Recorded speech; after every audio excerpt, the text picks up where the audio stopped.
Assalamualaikum warahmatullahi wabarakatuh. Ketika ruh berpisah dengan jasad. Suatu ketika Nabi Shallallahu Alaihi Wasallam mendatangi rumah istri kesayangan beliau, Aisyah radhiyallahu an. Melihat kedatangan beliau, Aisyah yang sedang duduk bersila ingin bangkit menyambut, tetapi Rasul bersabda, "Duduklah saja pada tempatmu, wahai Ummul Mukminin. Tidak perlu engkau berdiri." Nabi menghampiri Aisyah dan kemudian berbaring terlentang dengan berbantalan pangkuannya. Tampak sekali kemanjaan dan kasih sayang beliau kepadanya. Sepertinya pada hari itu Rasul sangat lelah hingga tidak lama berselang beliau telah tertidur. Aisyah memandangi wajah beliau dengan kasih sayang dan kekaguman. Tanpa disadari, jari jemari mengurai jenggot Rasul, dan Aisyah menemukan 19 rambut jenggot yang telah memutih atau beruban. Tiba-tiba saja tersirat dalam hatinya, sesungguhnya beliau akan keluar dari dunia meninggalkan aku semua, dan tinggallah umat Islam dalam keadaan tanpa Nabi. Merasakan kenyataan seperti itu, Aisyah jadi bersedih dan menangis.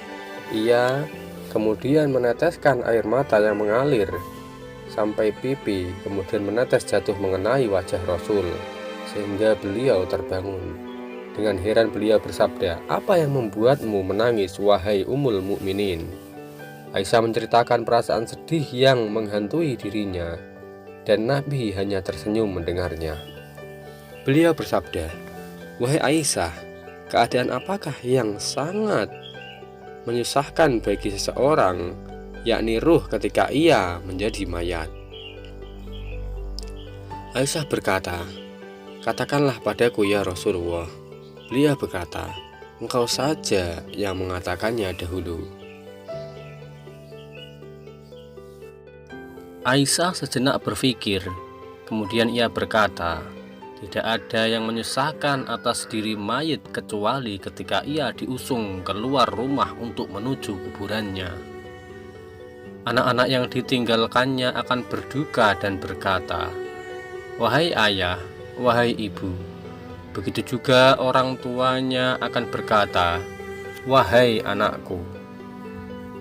Nabi Shallallahu Alaihi Wasallam bersabda, "Hal itu memang terasa akan pedih, tetapi ada yang lebih pedih daripada itu." Aisyah berkata lagi, "Tidak ada yang lebih berat bagi mayit kecuali ia dimasukkan ke dalam liang lahat dan ia diurung di bawah tanah. Anak dan orang tuanya, kerabat dan kekasihnya akan meninggalkannya pulang. Mereka membiarkannya sendirian beserta amal perbuatannya, menyerahkan urusannya kepada Allah Subhanahu wa Ta'ala. Kemudian setelah itu datanglah malaikat mungkar dan nakir ke dalam kuburannya. Beliau bersabda lagi, 'Apalagi yang lebih berat dari apa yang engkau katakan itu, Aisyah?' Akhirnya Aisyah menjawab, 'Allah dan Rasulnya yang lebih tahu.' Maka Nabi Shallallahu Alaihi Wasallam bersabda, 'Hai Aisyah, sesungguhnya saat yang paling berat atau paling menyedihkan bagi mayat adalah ketika tukang memandikan masuk ke dalam rumahnya untuk memandikan mayatnya.' Kemudian beliau menjelaskan lebih lanjut bahwa ketika tukang memandikan itu melepas cincin atau perhiasan lainnya dari tubuhnya, melepas pakaian pengantin atau pakaian lainnya dari badannya, melepas sorban para syekh dan fuqaha dari kepalanya, ketika itulah sang ruh berseru saat melihat tubuhnya yang telanjang. Seruan yang bisa didengar oleh seluruh makhluk kecuali hanya jin dan manusia yang tidak dapat mendengar. Wahai tukang memandikan, demi Allah aku memohon kepadamu agar engkau melepaskan pakaianku dan hal-hal lainnya dengan pelan-pelan, karena sesungguhnya saat ini aku tengah beristirahat dari sakitnya dikeluarkannya nyawaku oleh malaikat maut." Ketika tukang memandikan menuangkan air ke mayatnya, sang ruh berteriak keras dengan teriakan yang didengar oleh semua makhluk kecuali jin dan manusia. "Hai tukang memandikan, hai Pak Mudin, Demi Allah, janganlah engkau menuangkan air yang panas, jangan pula engkau tuangkan air yang terlalu dingin. Sesungguhnya jasadku telah terbakar saat dicabutnya nyawaku. Ketika tukang memandikan mulai menggosok tubuhnya, lagi-lagi sang ruh berteriak, "Wahai tukang memandikan, demi Allah janganlah memegang tubuhku terlalu keras, sungguh jasadku telah terluka sebab keluarnya nyawaku." Ketika selesai memandikan dan jasadnya diletakkan pada kain kafan dan mulai diikat di bawah kakinya, sang ruh berseru lagi, "Demi Allah, wahai tukang memandikan, janganlah engkau ikat terlalu erat pada kepalaku, agar masih terlihat wajah-wajah keluargaku, anak-anakku dan kerabat-kerabatku lainnya. Karena saat ini terakhir kali aku bisa melihat mereka. Aku tak akan melihatnya lagi hingga tiba hari kiamat." Ketika dikeluarkan dari rumahnya dan diletakkan di dalam kerenda, sang ruh berseru kembali, "Demi Allah, wahai para pengantarku, janganlah tergesa-gesa membawaku pergi sehingga aku berpamitan kepada rumahku, keluargaku dan kerabatku, dan harta-hartaku.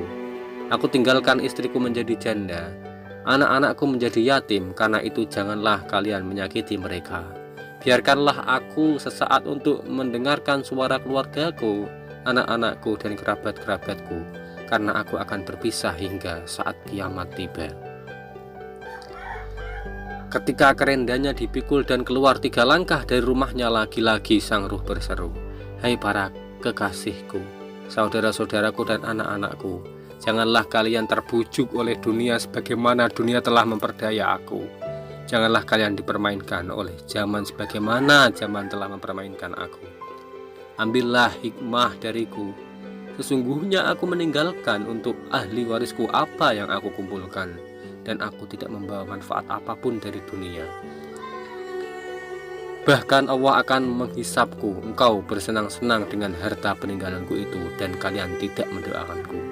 Sungguh nasihat yang sangat berharga. Sayangnya semua seruan dan teriakan ruh tersebut yang bisa didengar oleh seluruh makhluk, ternyata jin dan manusia tidak mampu mendengarnya.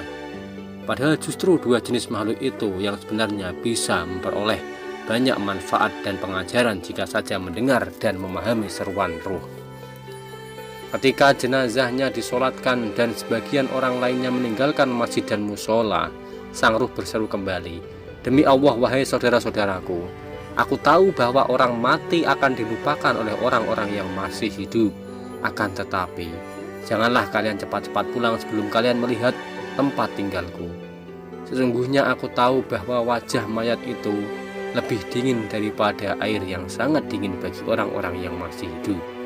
Tetapi, janganlah kalian terlalu cepat pulang meninggalkan aku sendirian."